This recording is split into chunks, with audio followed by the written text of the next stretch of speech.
Milí diváci, dnes vás prevediem zrúcaninami Lednického hradu. Nachádza sa nad obcou Lednica.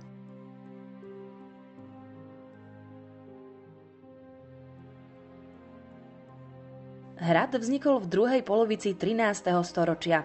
Jeho funkcia spočívala predovšetkým v ochrane severozápadnej hranice Uhorska, preto Lednica patrila medzi kráľovské hrady. V rokoch 1259 až 1269 ho mal v držbe istý Marek, župan z Lednice.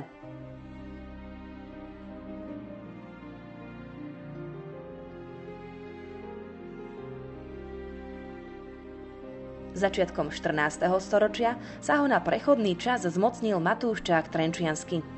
Po roku 1321 sa hrad ale dostal opäť do rúk panovníka. Koncom 14. storočia ho vlastnila rodina Pakšiovcov, ktorá ho v roku 1392 dala do záložnej držby Henkovi, šľachticovi českého pôvodu.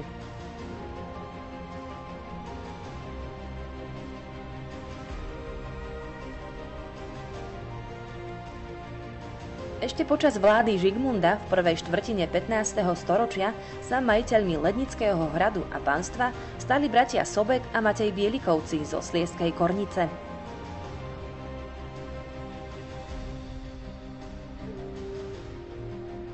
Na hrade aj na panstve zavládla neistota. Množili sa rozličné násilnosti voči poddanným. Mnohé detaily nezákonnej činnosti tejto temnej spoločnosti vyšli najavo až po čine, ktorý sa hodnotil ako vzbura a súčasne urážka majestátu.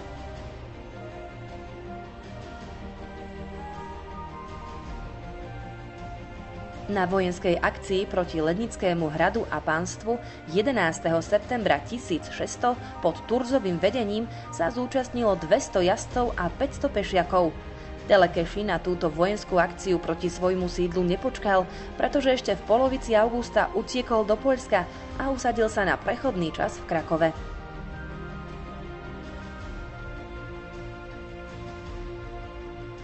Turzo v snahe skončiť Telekešiho prípad mu odkázal, aby prišiel rokovať do Bytčianskeho zámku o podmienkach amnestie. Bola to však pasca. Vymrznutý a vyhľadovaný Telekeši prišiel k Turzovi do Bytče práve na vianočné sviatky.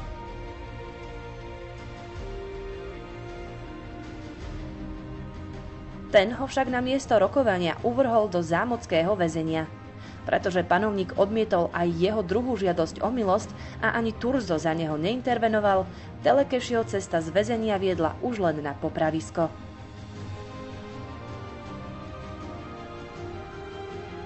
Jeho mladý, rušný, ale nesprávne orientovaný život skončil Katov meč 3. apríla 1601. Michalom Telekešim vymrel jeho rod po meči. V rokoch 1663 turecké vojsko prepadlo aj Púchovskú dolinu. Turci, prichádzajúci do Beluše, prešli cez Váh a podpálili Púchov. Odtiahli smerom na Moravu.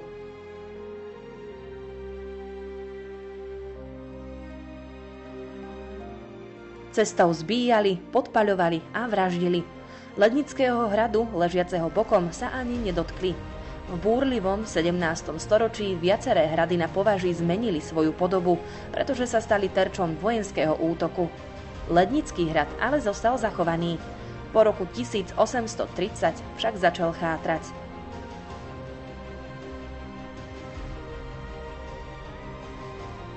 V roku 1962 spevnili vstupný barbakán a časť paláca nad obcov.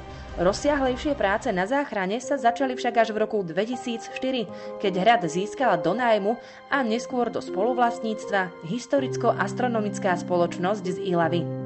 Zrúcanina sa postupne vynorila z lesa, ktorý ju obklopoval.